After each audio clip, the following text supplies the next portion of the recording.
Right. So మనం ఇప్పుడు ఒక ఇంపార్టెంట్ టాపిక్ని డిస్కస్ చేసే ప్రయత్నం చేస్తాం. ఏంటది? Class. Class class class class అంటే మనం ఇంతకుముందు ఏమి ఇన్ఫర్మేషన్ డిస్కస్ చేసినాం? ఇది ఒక గ్రూప్ ఆఫ్ వర్డ్స్ అని. గ్రూప్ ఆఫ్ వర్డ్స్, ఇందులో సబ్జెక్టు మరియు ఫైనైట్ వర్బ్ ఉంటుంది అనేటువంటి మాట చెప్పుకున్నామా? ఎస్. క్లాస్ అనేటువంటిది ఒక గ్రూప్ ఆఫ్ వర్డ్స్, సబ్జెక్ట్ ఉంటుంది, ఫైనైట్ వర్బ్ కూడా ఉంటుంది అనేటువంటి మాట చెప్పుకున్నాం. ఎస్. మరొక ముఖ్యమైనటువంటి విషయం ఏం చెప్పినాము అంటే, సో ఇది కంప్లీట్ మీనింగ్ ఉండవచ్చు, ఇన్కంప్లీట్ మీనింగ్ కూడా ఉండవచ్చు. There is a probability to have either complete meaning or incomplete meaning అని చెప్పుకున్నామా? సో క్లాస్ అంటే it's a group of words. It must have subject and finite verb, and either it gives complete meaning or it may not give complete meaning. Complete meaning ఇవ్వవచ్చు, ఇవ్వకపోవచ్చు. ఒకవేళ complete meaning ఇచ్చింది అంటే అప్పుడు దాన్ని ఏమంటున్నాము అంటే sentence అంటున్నాం. ఏమంటున్నాం? Sentence. If any clause gives complete meaning, then that particular representation is called sentence. ఒకవేళ ఇన్కంప్లీట్ మీనింగ్ అంటే కంప్లీట్ మీనింగ్ ఇవ్వలేదనుకో, అప్పుడు దీనిని ఏమంటామంటే క్లాజే అంటాం. ఏం క్లాస్ అంటామంటే సబార్డినేట్ క్లాస్ అని అంటాం. ఏమంటాం? Subordinate class. ఓకేనా? సో క్లాస్ అంటే group of words, subject finite verb ఉంటుంది. సబ్జెక్ట్ అంటే ఏంటో తెలుసు, ఫైనైట్ వర్బ్ అంటే ఏంటో తెలుసు. సబ్జెక్టు స్థానంలో ఏమేమి ఉండడానికి ఛాన్స్ ఉంది? నౌన్ కానీ ప్రొనౌన్ కానీ ఉండడానికి ఛాన్స్ ఉంది. ఓకే. దెన్ ఈ సబ్జెక్టుకు అనుగుణంగా, సబ్జెక్ట్ యొక్క పర్సన్కి అనుగుణంగా, సబ్జెక్ట్ యొక్క నంబర్కి అనుగుణంగా, యూజ్ చేసినటువంటి టెన్స్కి అనుగుణంగా మార్పులకు గురి అయ్యేటువంటి వర్బ్ని ఏమంటామంటే ఫైనైట్ వర్బ్ అని అంటాం. ఓకేనా? సో ఫైనైట్ వర్బ్ అనేటువంటిది మార్పులకు గురి అయ్యేటువంటి వర్బ్. సో సబ్జెక్టు మరియు ఫైనైట్ వర్బ్ కలిగి ఉండేటువంటి ఆ group of words complete meaning ఇవ్వవచ్చు, ఇవ్వకపోవచ్చు. కంప్లీట్ మీనింగ్ ఇచ్చింది అంటే అది ఏమవుతుందంటే సెంటెన్స్ అవుతుంది. కంప్లీట్ మీనింగ్ ఇవ్వని పరిస్థితిలో ఉంటే అది ఏమవుతుందంటే క్లాస్ అవుతుంది. ఆ క్లాస్ని ఏమంటామంటే సబార్డినేట్ క్లాస్ అంటాం. సో ఇక్కడి నుంచి ఈ ఇన్కంప్లీట్ మీనింగ్ ఇచ్చేటువంటి సబార్డినేట్ క్లాస్ని నేను మరొక యాంగిల్లో, ఎగ్జామినేషన్ పాయింట్ ఆఫ్ వ్యూలో ఇంపార్టెంట్ యాంగిల్ని నేను డిస్కస్ చేస్తున్నా. ఏంటది అంటే, సో ఇన్కంప్లీట్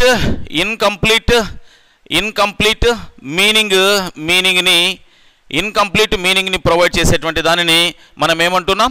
సబార్డినేట్ క్లాస్ అని అంటున్నాం. ఏమంటున్నాం? Subordinate clause. ఒకవేళ కంప్లీట్ మీనింగ్ ఇచ్చింది అంటే దాన్ని సెంటెన్స్ అంటున్నాం. క్లాసెస్ పరంగా చెప్పమంటే దీన్ని ఏమంటాము అంటే మెయిన్ క్లాస్ అని అంటాం. ఏమంటాం? Main class. ఓకేనా? మెయిన్ క్లాస్ అని అంటే ఇది ఒక క్లాసే, ఇది కంప్లీట్ మీనింగ్ ఇస్తుంది, ఇందులో సబ్జెక్ట్ ఉంటుంది, ఫైనైట్ వర్బ్ ఉంటుంది, ఇది గ్రూప్ ఆఫ్ వర్డ్సే. అయితే ఒకవేళ ఏదైనా సబ్జెక్టు వర్బ్ను కలిగినటువంటి గ్రూప్ ఆఫ్ వర్డ్స్ పూర్తి అర్థాన్ని ఇవ్వనటువంటి పరిస్థితి ఉంది అంటే దాన్ని క్లాస్ అనే అంటాం. అయితే అప్పుడు దాన్ని ఏమంటామంటే సబార్డినేట్ క్లాస్ అని అంటాం.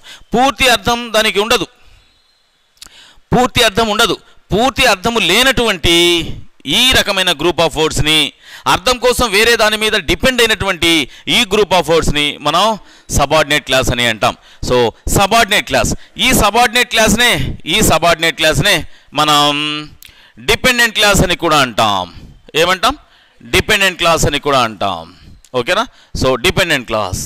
ఒకవేళ ఈ సబార్డినేట్ క్లాసు, ఈ డిపెండెంట్ క్లాసు, అర్థం కోసం వేరే దాని మీద ఆధారపడేటువంటి ఈ క్లాస్ ముందు వైపున ఇఫ్ కానీ లేదా అన్లెస్ని కానీ కలిగి ఉంది అంటే అప్పుడు దీనికే ఏమని పేరు వస్తుందంటే కండిషనల్ క్లాస్ అని పేరు వస్తుంది. ఏమని పేరు వస్తుంది? Conditional clause.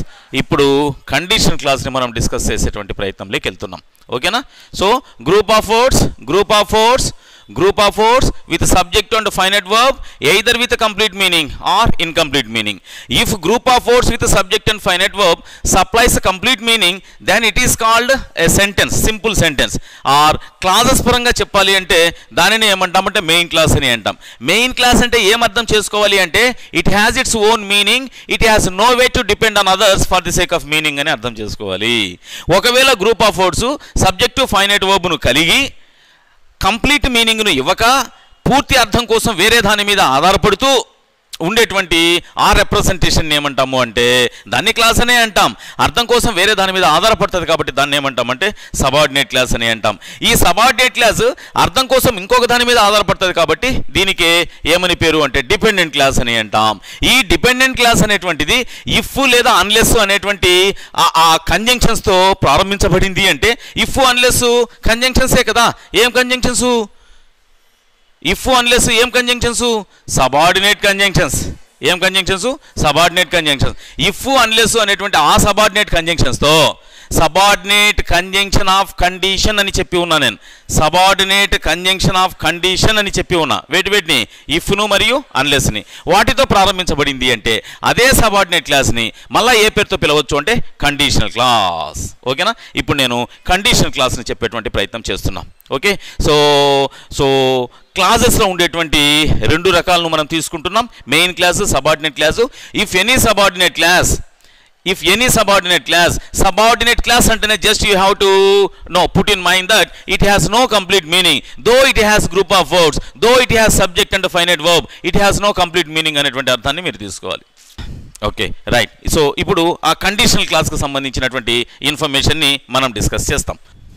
Yes, conditional clause దీని యొక్క ఫీచర్స్ చెప్తున్నా. కండిషనల్ క్లాస్ యొక్క ఫీచర్స్ చెప్తున్నా. సో మనం teachers tomorrow or day after tomorrow when we get a service in government sector we have to teach this beautiful language to the small children కదా. మనం teacher. So మనకు తప్పనిసరిగా చెప్పేటువంటి విధానం మీద కూడా క్లారిటీ ఉండాలి. సో కండిషనల్ క్లాస్ యొక్క లక్షణం ఏంటి అని అడిగినాడు అనుకో రేపు ఉదయాన్నే.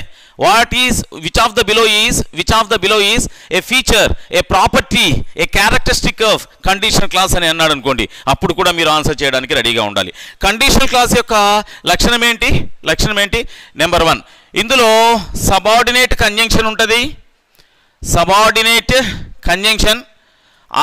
ఆ సబార్డినేట్ కంజంక్షన్ కూడా ఏం సబార్డినేట్ కంజంక్షన్ అని అంటే సబార్డినేట్ కంజంక్షన్ ఆఫ్ కండిషన్ ఉంటుంది.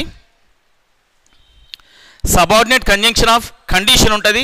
సబార్డినేట్ కంజంక్షన్ ఆఫ్ కండిషన్ ఏంటంటే ఇఫ్ కానీ అన్లెస్ కానీ ఇవి ఉంటాయి. ఒకటి. రెండవది, ఇది గ్రూప్ ఆఫ్ వర్డ్సే. మూడోది, సో ఇందులో సబ్జెక్ట్ ఉంటుంది, ఫైనైట్ వర్బ్ ఉంటుంది, సబ్జెక్ట్ ఉంటుంది, ఫైనైట్ వర్బ్ ఉంటుంది. నెక్స్ట్ మూడోది, ఇది ఇన్కంప్లీట్ మీనింగ్ని కలిగి ఉంటుంది. అర్థమవుతుందా? ఎస్, ఒక కండిషనల్ క్లాస్ యొక్క లక్షణాలను చెబుతున్నా. గ్రూప్ ఆఫ్ వర్డ్సే ఇది. సో సబ్జెక్టు మరియు ఫైనైట్ వర్బ్ ఉంటాయి. అయితే సెన్స్ పరంగా దీనికి పూర్తి అర్థం ఉండదు.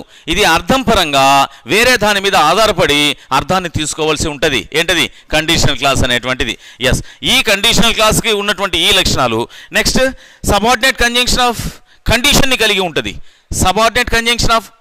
కలిగి ఉంటుంది. సో ఏంటా సబార్డినేట్ కంజంక్షన్ ఆఫ్ కండిషన్ అంటే ఇఫ్ లేదా unless.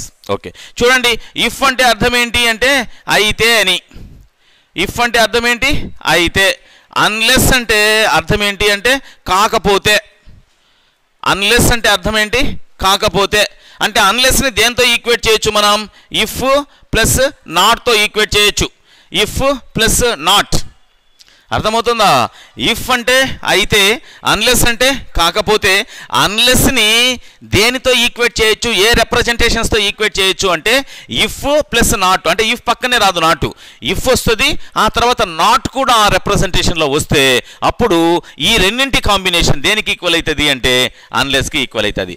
If you wanted to replace the word unless in the sentence you have to right if and also not. రెండింటి రాస్తే అప్పుడు అది దేనికి సెట్ అవుతుంది అంటే అన్లెస్కి సెట్ అవుతుంది. ఒక ఎగ్జాంపుల్ రాస్తా, అప్పుడు మీకు క్లారిటీ వస్తుంది. ఒక ఎగ్జాంపుల్ రాస్తా, చూడండి. If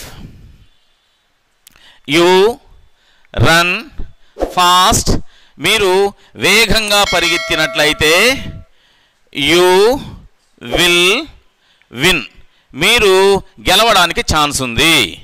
if you run fast you will win. ఓకేనా? రైట్. ఇప్పుడు మనం మొదట ఏం చేయాలి?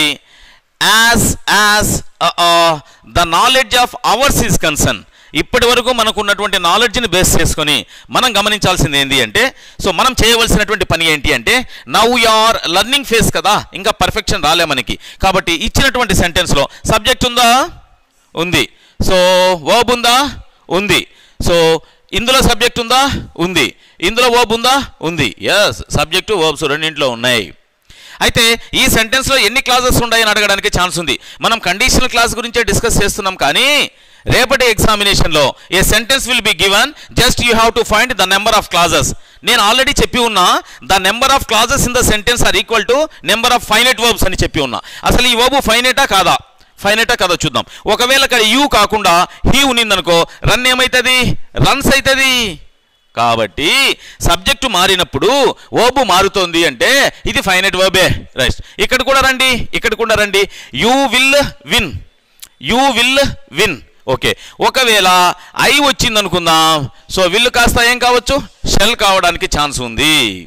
ఓకేనా? ఒకవేళ టైంని మార్చేసినాం అనుకో, టైంనే మార్చేసినాం, టెన్స్ని మార్చేసినాం అనుకో, ఇప్పుడు ఇది ఏ టెన్స్లో ఉంది? V1 ప్రజెంట్ టెన్స్లో ఉంది. ఒకవేళ if you ran past form ఇచ్చినాం అనుకోండి, విల్లు కాస్త ఏమవుతుంది? వుడ్ అయిపోతుంది. విల్లు యొక్క పాస్ట్ ఫామ్ ఏంటి? వుడ్. షెల్ యొక్క పాస్ట్ ఫామ్ ఏంటి? షుడ్. కెన్ యొక్క పాస్ట్ ఫామ్ ఏంటి? కుడ్. మే యొక్క పాస్ట్ ఫామ్ ఏంటి? మైట్. నో, విల్లు వుడ్ అయిపోతుంది అంటే విల్లు మారుతుందా లేదా? మారుతుంది. కాబట్టి విల్లును మనం ఏమనొచ్చు? ఫైనైట్ వర్బ్ అనొచ్చు. ఎన్ని ఫైనైట్ వర్బ్స్ ఉన్నాయి? ఎన్ని ఫైనైట్ వర్బ్స్ ఉన్నాయి అంటే, ఎన్ని ఫైనైట్ వర్బ్స్ ఉన్నాయి? 2 ఉన్నాయి కదమ్మా. సో 2 ఫైనైట్ వర్బ్స్ ఉన్నాయంటే ఎన్ని క్లాజులు ఉన్నాయి? 2 క్లాజులు ఉన్నాయి. ఓకేనా? అర్థం కోసం వేరే దాని మీద ఆధారపడకుండా ఉండేటువంటి క్లాస్ ఒకటి ఉంది. సబార్డినేట్ కంజంక్షన్ ఆఫ్ కండిషన్ కలిగినటువంటి క్లాస్ ఒకటి ఉంది. అర్థం కోసం వేరే దాని మీద ఆధారపడినటువంటి ఈ క్లాస్నే మనం మెయిన్ క్లాస్ అని అంటాం. ఏమంటాం? మెయిన్ క్లాస్ అని అంటాం. అర్థం కోసం ఆధారపడేటువంటి సబార్డినేట్ కంజంక్షన్ ఆఫ్ కండిషన్ కలిగినటువంటి దీనినే ఏమంటాము అంటే, వాస్తవంగా అయితే సబార్డినేట్ క్లాసే అనాలి. ఇది అర్థం కోసం వేరే దాని మీద ఆధారపడుతోంది కాబట్టి దీనికే డిపెండెంట్ క్లాస్ అని అంటాం. ఇది సబార్డినేట్ కంజంక్షన్ ఆఫ్ కండిషన్ కలిగి ఉంది కాబట్టి సో దీనిని కండిషనల్ క్లాస్ అని కూడా అనవచ్చు. అర్థమవుతుందా? ఎస్, ఇది అర్థం కోసం వేరే దాని మీద ఆధారపడాల్సినటువంటి అవసరం లేదు కాబట్టి దీనిని ఇండిపెండెంట్ క్లాస్ అని కూడా అంటాం. ఏమంటాం? Independent class. ఓకే, ఇది ఈ సెంటెన్స్లో చాలా ముఖ్యమైనది కదా, ఈ సెంటెన్స్లో చాలా ముఖ్యమైనది. సో తప్పనిసరిగా ఇది ఉంటేనే ఈ సెంటెన్స్ని మనం ఆపరేట్ చేసేటువంటి ప్రయత్నం చేస్తాం. ఇది ఉంటేనే ఈ సెంటెన్స్కి పూర్తి అర్థం వస్తుంది కదా. అందుకనే దీనికే మరి ఒక పేరు ఏంది అంటే ప్రిన్సిపాల్ క్లాస్ అని అంటాం. ఏమంటాం? Principal clause. Take it granted. No need to worry regarding the question paper. You are going to teach budding children of English language. They don't know what is alphabetical symbol even.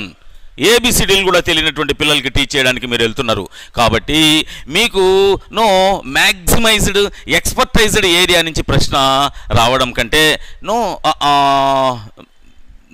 So fundamental things, basic things మీద ప్రశ్న కూడా రావడానికి chance ఉంది. So అందుకనే నేనేమంటున్నా, ఏదైనా ఒక sentence ఇచ్చి అందులో క్లాసులన్నీ అడగడానికి ఛాన్స్ ఉంది. ఏదైనా ఒక సెంటెన్స్లో వర్బ్ని అండర్లైన్ చేసి అది ఏ రకమైన వర్బ్ అడగడానికి ఛాన్స్ ఉంది. సో ఏదైనా ఒక సెంటెన్స్లో క్లాజెస్ ఉన్నట్లయితే అర్థం పరంగా ఏరే దాని మీద ఆధారపడి ఉండేటువంటి ఒక క్లాస్ని అండర్లైన్ చేసి దాన్ని ఏమంటారు అడగడానికి అవకాశం ఉంది. సొంతంగా అర్థాన్ని కలిగినటువంటి క్లాస్ ఏంటి అడగడానికి అర్థం ఉంది. ఏదైనా ఒక సెంటెన్స్లో ఇప్పుడు మోర్ దెన్ 2 క్లాసెస్ ఉన్నాయనుకోండి, 2 కంటే ఇంకా ఎక్కువ క్లాసులు కూడా ఉన్నాయనుకోండి, అప్పుడు ఎన్ని క్లాసెస్ ఉన్నాయి, నెంబర్ ఆఫ్ క్లాసెస్ని కూడా అడగడానికి ఛాన్స్ ఉంది. కేవలం సో కండిషనల్ క్లాస్ గురించి అడగాలని ఏం లేదు, దాని ముందు ఉండేటువంటి ఈ బేసిక్స్ ఏవైనా అడగడానికి ఛాన్స్ ఉంది. అయితే ఇప్పుడు దీన్ని కండిషనల్ క్లాస్ అని ఎందుకు అంటాం? సబార్డినేట్ కంజంక్షన్ ఆఫ్ కండిషన్ ఉంది అంటున్నాం. అయితే కేవలం అవి ఉన్నంత మాత్రాన కండిషనల్ క్లాస్ అని కాకుండా వాస్తవంగా దీనికి కండిషనల్ అనే పేరు ఎందుకు వచ్చింది అనేటువంటి విషయాన్ని గమనించినట్లయితే, ఇఫ్ యూ రన్ ఫాస్ట్, మీరు వేగంగా పరిగెత్తినట్లయితే, నిబంధన కండిషన్, మీరు గెలుస్తారు.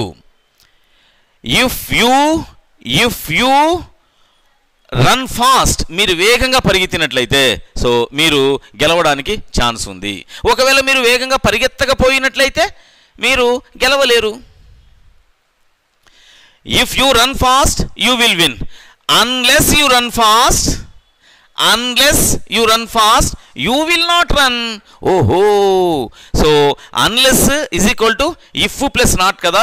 ఈ ఇఫ్ ప్లస్లో అన్లెస్ పెట్టినాము అంటే సో ఇంకేం రావాలి? నాట్ రావాలి. నాటు రెండవ భాగంలో హెల్పింగ్ వర్బ్ తర్వాత వస్తుంది. మనం ఆల్రెడీ డిస్కస్ చేసి ఉన్నాం. ఎన్ఓటి నాట్ అనేటువంటిది సెంటెన్స్లో మనం రాయాలి అంటే తప్పనిసరిగా హెల్పింగ్ వర్బ్ పక్కనే కాంట్రాక్టెడ్ ఫామ్లో రాయాలి అని చెప్పి ఉన్నాం. If you want to right not in a sentence, you have a possibility to write only after a helping verb. అంత తప్పితే ఇంకెక్కడంటే అక్కడ రాయడానికి ఛాన్స్ లేదు. అందుకనే if you run fast you will run, unless you run fast you will not run or you won't run అనేటువంటిది correct sentence అవుతుంది. అర్థమైందా? So దేన్ని కనిపెట్టాలి మీరు? దేన్ని కనిపెట్టాలి? సబార్డినేట్ లేదా డిపెండెంట్ లేదా కండిషన్ క్లాస్ని కనిపెట్టాలి. ఇప్పుడు కండిషన్ క్లాసెస్ ఎన్ని రకాలు అనేటువంటి విషయానికి వెళ్తున్నాం మనం. నిబంధన అనేది ఎన్ని రకాలుగా మనం పెట్టవచ్చు అనేటువంటి దాంట్లోకి మనం వెళ్తున్నాం. ఓకేనా? రైట్. సో దీని మీద ప్రశ్న అడగడానికి ప్రాబబిలిటీ ఉంది. సో ప్రశ్న ఎట్లా అడుగుతాడో అనేది నేను మళ్ళీ డిస్కస్ చేస్తా. అయితే ప్రస్తుతానికి అసలు కండిషనల్ క్లాస్ అంటే ఏంటో మనకు తెలిసిపోయింది. ఏ క్లాస్ అయితే పూర్తి అర్థాన్ని కలిగి లేకుండా సబార్డినేట్ కంజంక్షన్ ఆఫ్ కండిషన్ కలిగి ఉంటుందో సో దానినే కండిషనల్ క్లాస్ అని అంటాం. ఈ కండిషనల్ క్లాసులు ఎన్ని రకాలు, అసలు కండిషనల్ క్లాస్ యొక్క లక్షణాలు ఏంటి అడుగుతాడు రేపు దాన్ని. సో రేపటి ఎగ్జామినేషన్లో so which of the below is a property of a conditional clause అనడానికి ఛాన్స్ ఉంది. సో అటువంటప్పుడు మీరు చెప్పాలి it must have subordinate conjunction of condition అని చెప్పాలి. And then it is a collection of words, a group of words అని చెప్పగలగాలి. It must have subject and finite verb అని చెప్పాలి. And then it no conditional clause కదా. So it may not have no complete sense, అంటే incomplete sense మాత్రమే ఉంటుంది అని చెప్పాలి. ఎస్, కండిషనల్ క్లాస్ని ఎన్ని రకాలుగా డివైడ్ చేశారు అనేటువంటి విషయాన్ని మనం డిస్కస్ చేస్తాం. Very simple. No need to discuss more, no need to get proficiency over conditional clauses. So మనం ఆల్రెడీ డిస్కస్ చేసినాం కదా. పోస్ట్ కావాలన్నా ఇంగ్లీష్ కావాలన్నా అన్నప్పుడు మీరు ఏమంటున్నారు? పోస్ట్ కావాలంటున్నారు కదా. ఇంగ్లీష్ మీద మనకు ఎక్స్పెక్టెన్స్ ఏం అవసరం లేదు. ఆన్సర్ ఎట్ట పెట్టాలని చెప్తే మేమంట పిల్లోళ్ళమంట స్కూల్లో చూసుకుంటామంటున్నారు కదా. సో కాబట్టి ఎట్లా ఆన్సర్ పెట్టాలా అనేటువంటి దాని మీద సో టిప్స్ చెప్పేటువంటి ప్రయత్నం చేస్తున్నా. చూడండి. రైట్. సో ఈ కండిషనల్ క్లాస్ సో 4 రకాలుగా ఉంటుంది. ఒకటి జీరో కండిషన్, రెండవది ఓపెన్ కండిషన్,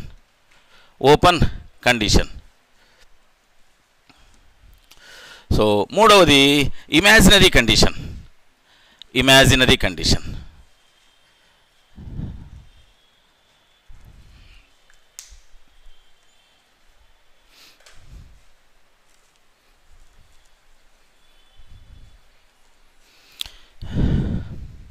ఎస్, నాలుగవది ఇంప్రాబబుల్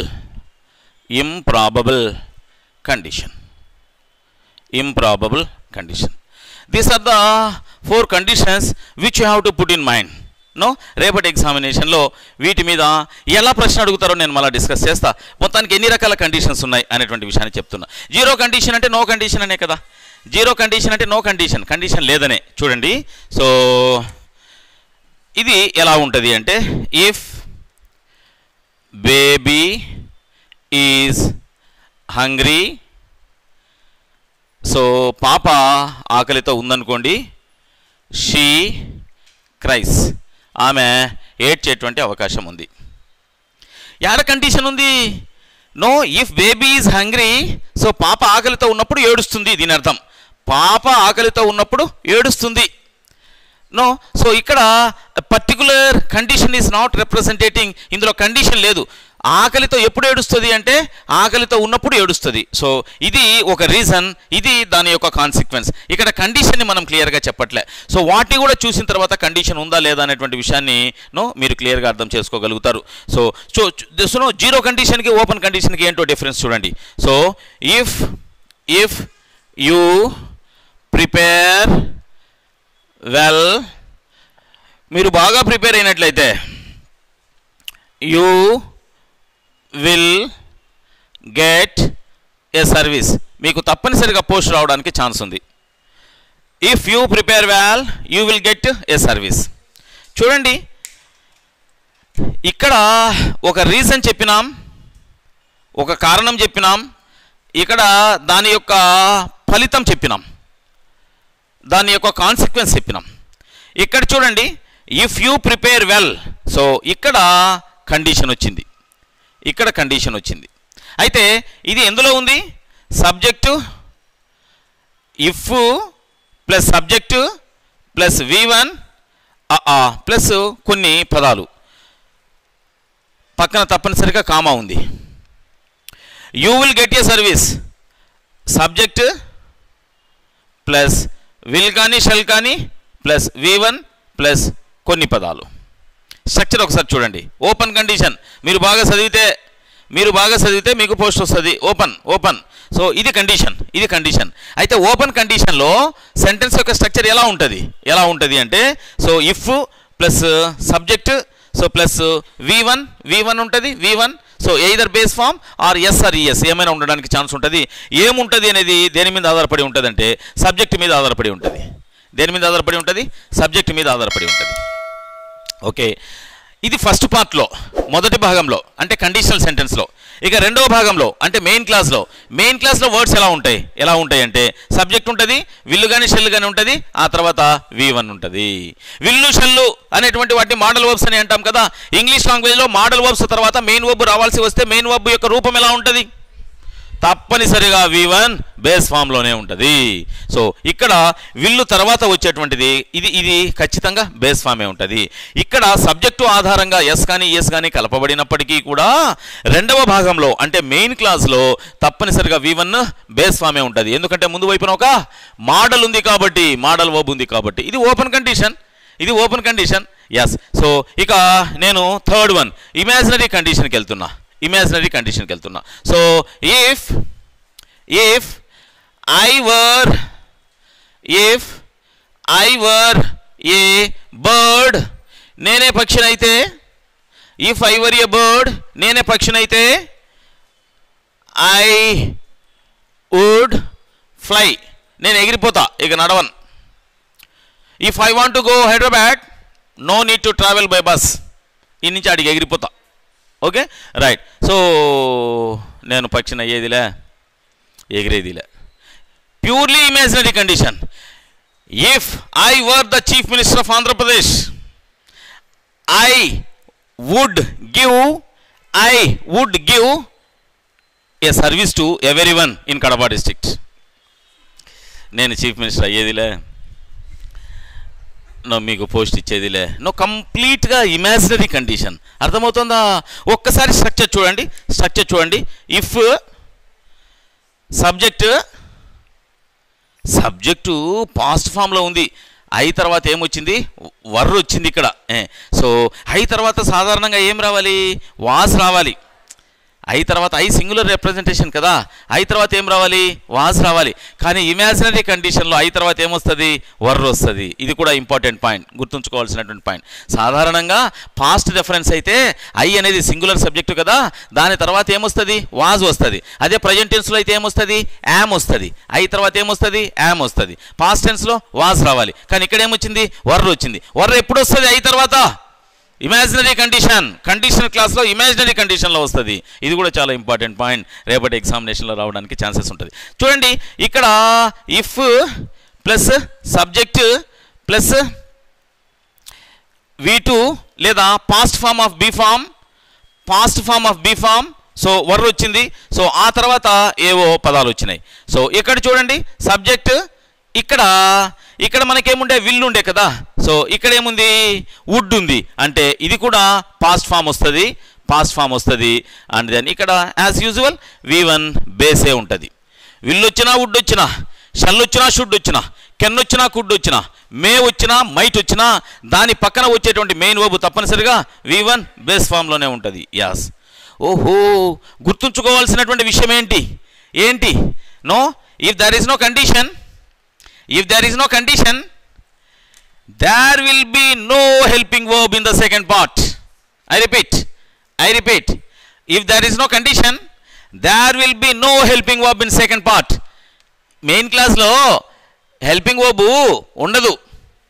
ఏ కండిషన్లో? జీరో కండిషన్లో. అదే ఓపెన్ కండిషన్ అయితే నో సబ్జెక్టు V1 ఇక్కడ ఉంది అంటే ప్రజెంట్ టెన్స్లో వర్బ్ ఉంది అంటే తప్పనిసరిగా ఇక్కడ విల్లు కానీ షెల్ కానీ వస్తుంది. అదే ఇమాజినరీ కండిషన్ అయితే సబ్జెక్టు ఇక్కడ పాస్ట్ ఫామ్ ఉంది అంటే విల్లు ప్లస్లో ఏముంటుంది, వుడ్ ఉంటుంది. ఇది ఇమాజినరీ కండిషన్, నో ఊహాజనితమైనటువంటి ఒక రిప్రజెంటేషన్. ఓకేనా, రైట్. సో ఇక చివరిది ఇంప్రాబబుల్ కండిషన్, జరగడానికి అవకాశం లేనటువంటి కండిషన్ అన్నమాట. జరగడానికి అవకాశం లేనటువంటి కండిషన్. దీనికి సంబంధించినటువంటి ఒక ఎగ్జాంపుల్ రాస్తున్నా. ఒక ఎగ్జాంపుల్ ఇప్పుడు ఇక్కడ రాస్తున్నా. If I had seen you I would have waved. రాసేసిన. If I had seen you I would have waved. ఒకవేళ నేను నిన్ను చూసి ఉండినట్లయితే చెయ్యి ఊపేవాడిని. పరిచయం కదా, నేను నిన్ను చూసి ఉండింటే నేను వేవ్ చేసేవాడిని. ఇంప్రాబబుల్, ఇంకా అయిపోయింది పని, అయిపోయినటువంటి పని మాట్లాడుతున్నాం మనం. నేను చూసి ఉండింటే నీకు చెయ్యి ఊపేవాడిని, నేను చూడలా చెయ్యి ఊపలా. నో, ఇది జరిగేటువంటి అవకాశం లేదు. ఇక మళ్ళా ఏమైనా జరుగుతుందా, జరగదనమాట. Improbable, there is no probability to occur again. దీనినే ఇంప్రాబబుల్ కండిషన్ అని అంటాం. సో ఇంప్రాబబుల్ కండిషన్లో సెంటెన్స్ యొక్క స్ట్రక్చర్ చూడండి. జీరో కండిషన్ అయినా, ఓపెన్ కండిషన్ అయినా, ఇమాజినరీ కండిషన్ అయినా, ఇంప్రాబబుల్ కండిషన్ అయినా 2 క్లాజులు ఉంటాయి. ఒకటేమో సబార్డినేట్ క్లాస్, ఇది సబార్డినేట్ కంజంక్షన్ ఆఫ్ కండిషన్ని కలిగి ఉంటుంది, అందుకనే దీన్ని కండిషన్ క్లాస్ అంటున్నాం. ఇంకొకటేమో మెయిన్ క్లాస్. 2 క్లాసెస్ అయితే ఉంటాయి. 2 క్లాసెస్ ఉంటాయి, 2 సబ్జెక్టులు ఉంటాయి, 2 ఫైనైట్ వర్బ్లు ఉంటాయి. ఇవి మారవు. అయితే ఆ క్లాజెస్లో ఉండేటువంటి సబ్జెక్టు వర్బ్స్ ఆధారంగా చేసుకొని క్లాజెస్ని, కండిషనల్ క్లాజెస్ని 4 రకాలుగా డివైడ్ చేసుకుంటున్నాం. కండిషనల్ క్లాస్లో ఇఫ్ కానీ అన్లెస్ కానీ ఉండి, మెయిన్ క్లాస్లో సబ్జెక్టు తర్వాత విల్లు కానీ షెల్ కానీ లేకపోతే 0 ఓపెన్ కండిషన్. కండిషన్ క్లాస్లో ఇఫ్ కానీ అన్లెస్ కానీ ఉండి, మెయిన్ క్లాస్లో subject plus V1, subject plus V1 form. V1 form in the sense V1 modal form in the sense will కానీ షెల్ కానీ ఉంటాయి. సబ్జెక్టు ఇఫ్ వస్తుంది లేదా అన్లెస్ వస్తుంది, తర్వాత సబ్జెక్ట్ వస్తుంది, ఇఫ్ వస్తుంది లేదా అన్లెస్ వస్తుంది, ఇఫ్ స్థానంలో అన్లెస్ కూడా రావచ్చు.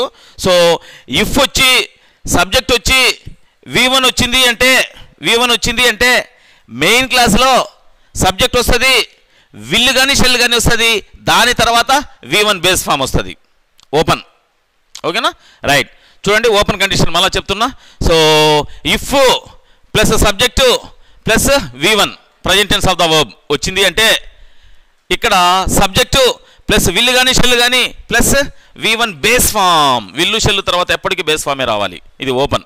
Imaginary condition, if subject V2 form of the verb, then subject ఇక్కడ వుడ్ కానీ షుడ్ కానీ వస్తుంది. అంటే విల్లు షెల్లుకు పాస్ట్ ఫామ్స్ ఏంటి, వుడ్ షుడ్ కదా. వుడ్ కానీ షుడ్ కానీ కుడ్ కానీ మైట్ కానీ ఏదో ఒకటి వస్తుంది. ఆ తర్వాత మళ్ళీ V1 బేస్ ఫామే. ఓకే, నెక్స్ట్ ఇంప్రాబబుల్ కండిషన్ దగ్గరికి వెళ్తున్నా. ఎస్. సో ఇమాజినరీ కండిషన్ దగ్గరికి వెళ్తున్నా. V2 వచ్చింది అంటే సో ఇక్కడ వుడ్ కానీ షుడ్ కానీ. Okay, done. సో ఇక్కడికి వస్తున్నా. సో ఇఫ్ వచ్చింది, ఆ తర్వాత సబ్జెక్ట్ ఉంది, ఆ తర్వాత హ్యాడ్ ఉంది, ఆ తర్వాత V3 ఉంది. ఎస్, మనం ఆల్రెడీ డిస్కస్ చేసి ఉన్నాం. హ్యావ్ ఫామ్ ఏదైనా వచ్చింది అంటే సెంటెన్స్లో హ్యాస్ కానీ హ్యావ్ కానీ హ్యాడ్ కానీ ఏది వచ్చినా కూడా వాటి పక్కన మెయిన్ వర్బ్ రావాల్సి వస్తే మెయిన్ వర్బ్ తప్పనిసరిగా V3నే పాస్ట్ పార్టిసిపల్ ఫామే ఉండాలి. Yes, if past perfect form of verbs ఏంటది, హ్యాడ్ ప్లస్ V3 ఉన్నాయి అంటే సో ఏం క్లాస్ ఇది, ఏం క్లాస్ ఇది, సబార్డినేట్ క్లాస్ ఇది, కండిషన్ క్లాస్ ఇది. మరి ఇక్కడ ఒక యు ఉంది, ఏంది యు, ఇది సబ్జెక్టు, ఇదేంటిది ఆబ్జెక్ట్. ఇది యు అనేది ఆబ్జెక్ట్ స్థానంలో ఉంది ఇది. Okay, done. సో రెండో భాగం మెయిన్ క్లాస్లోకి రండి. ఇదేంటిది సబ్జెక్టు, సో ఇదేంటిది would, and then have waved. So would have waved ఈ విధంగా వచ్చింది అంటే అప్పుడు మనం సో ఓవరాల్గా ఇది ఇంప్రాబబుల్ కండిషన్ సూచిస్తుంది. టెన్సెస్ ప్రకారం చెప్పాలి అంటే సబార్డినేట్ క్లాస్లో పాస్ట్ పర్ఫెక్ట్ టెన్స్ ఉన్నింది అంటే, పాస్ట్ పర్ఫెక్ట్ వర్బ్ ఫ్రేజియాలజీ ఉన్నింది అంటే, అండ్ దెన్ సో మెయిన్ క్లాస్లో ఫ్యూచర్ పర్ఫెక్ట్ ఫ్రేజియాలజీ ఉంటుంది, వర్బ్ యొక్క ఫ్రేజియాలజీ. సో ఇక్కడ వుడ్ హ్యావ్ వేవ్డ్. సో దేనికి ఇండికేషన్ ఇది? ఫ్యూచర్ పర్ఫెక్టే కదమ్మా. దేనికి ఫ్యూచర్ పర్ఫెక్ట్. అయితే ఇక్కడ వర్బ్ చూసినారా, ఇది పాస్ట్ రెఫరెన్స్ వర్బ్ ఉంటుంది. మామూలుగా విల్ హ్యావ్ ప్లస్ V3 ఉంటే కన్నా ఫ్యూచర్ పర్ఫెక్ట్. అయితే ఇక్కడ ఆల్రెడీ పాస్ట్లో ఉంది కదమ్మా, ఇఫ్ క్లాస్ పాస్ట్లో ఉంది కదా, అందుకని విల్ స్థానంలో ఏముంటుంది? వుడ్ ఉంటుంది. అంతే. ఇవి 4 రకాల కండిషన్స్. టేక్ ఇట్ గ్రాంటెడ్ రేపటి ఎగ్జామినేషన్లో ఏదో ఒక సెషన్ వాళ్ళకి దీని మీద ప్రశ్న అడగడానికి ఛాన్సెస్ ఉన్నాయి. ఎట్లా అడుగుతాడు అది గమనించాలి మనం. మరొక్కసారి నేను కండిషన్ క్లాసెస్ని బ్రీఫ్ చేసి ఆ తర్వాత ఎరేస్ చేసిన తర్వాత మీకు ఎగ్జామినేషన్ పాయింట్ ఆఫ్ వ్యూలో ప్రశ్న ఎలా వస్తుందో చెప్పేటువంటి ప్రయత్నం చేస్తా. చూడండి, group of words with subject and finite verb either with complete meaning or without complete meaning is a clause. Group of words ఉండాలి, సబ్జెక్టు మరియు ఫైనైట్ వర్బ్ ఉండాలి, కంప్లీట్ మీనింగ్ ఇవ్వవచ్చు ఇవ్వకపోవచ్చు. కంప్లీట్ మీనింగ్ ఇచ్చింది అంటే దాన్ని మెయిన్ క్లాస్ లేదా simple sentence అని అంటాం. కంప్లీట్ మీనింగ్ ఇవ్వలేకపోతే దానినే సబార్డినేట్ క్లాస్ అని అంటాం. సబార్డినేట్ అనే పేరు ఎందుకు వచ్చింది అంటే అర్థం సొంతంగా లేకుండా అది అర్థం కోసం వేరే దాని మీద ఆధారపడి ఉంటుంది కాబట్టి. దీనికే డిపెండెంట్ క్లాస్ అని కూడా అంటాం. సబార్డినేట్ క్లాస్కి మరి ఒక పేరేంటి? Dependent class. ఈ డిపెండెంట్ క్లాస్, ఈ subordinate class subordinate conjunction of కండిషన్తో ప్రారంభించబడింది అంటే అప్పుడు దాన్ని కండిషనల్ క్లాస్ అని అంటాం. ఈ కండిషనల్ క్లాస్ని అవి రిప్రజెంట్ చేసేటువంటి కండిషన్ని బేస్ చేసుకుని మనం 4 రకాలుగా డివైడ్ చేసాం. అసలు కండిషనే లేకపోతే జీరో కండిషన్. ఒకవేళ సో సబ్జెక్టు ప్లస్ V1 మొదటి భాగంలో ఉండి అంటే subordinate part subject plus V1 మొదటి భాగంలో ఉండి subject will plus V1 base form రెండో భాగంలో ఉంటే అది open condition. Subject plus V2 form మొదటి భాగంలో ఉండి subject plus would plus V1 base form ఉన్నింది అంటే అది imaginary condition. Subject plus had plus V3 మొదటి భాగంలో ఉన్నింది అంటే subject would have plus V3 రెండో భాగంలో వచ్చింది అంటే అది ఇంప్రాబబుల్ కండిషన్.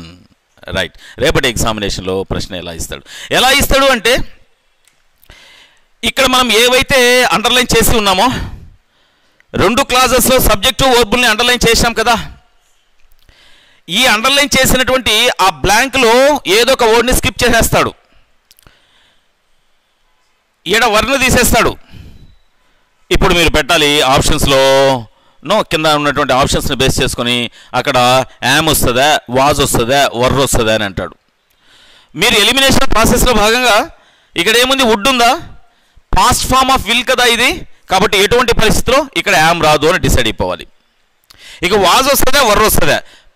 ఐ పక్కన ఇది పాస్ట్ ఫామ్లో ఉంది కాబట్టి ఐ పక్కన వాజ్ కానీ వర్ కానీ రావడానికి ఛాన్స్ ఉంది. అయితే ముందు వైపున ఇఫ్ ఉంది కదా, ఇది ఇమాజినరీ కండిషనల్ క్లాస్ కదా, కాబట్టి ఐ తర్వాత ఏమొస్తుంది? వర్రే వస్తుంది అని చెప్పి. ఒకవేళ ఈడ వర్ను పెట్టినాడు అంటే దీన్ని ఎత్తేయచ్చు, వుడ్ను తీసేయచ్చు. అక్కడ విల్ వస్తుందా, వుడ్ వస్తుందా, షెల్ వస్తుందా, ఏమీ రాదా అనేటువంటి సీక్వెన్స్లోకి వాడు వెళ్ళినప్పుడు మనం చెప్పాలి ఇక్కడ ఖచ్చితంగా ఒక పాస్ట్ ఫామ్ ఆఫ్ హెల్పింగ్ ఓబే రావడానికి ప్రాబబిలిటీ ఉంది అని. ఈ 2 బ్లాంక్స్ అట్లే ఉన్నాయనుకోండి, which of the below is grammatically correct, common errors correction of సెంటెన్సెస్లో భాగంగా అడగడానికి ఛాన్సెస్ ఉంది. Anyhow it is very very important for the sake of your bloody examination. అర్థమవుతుందా? Yes, that is the total information regarding conditional clauses. Right. Thank you.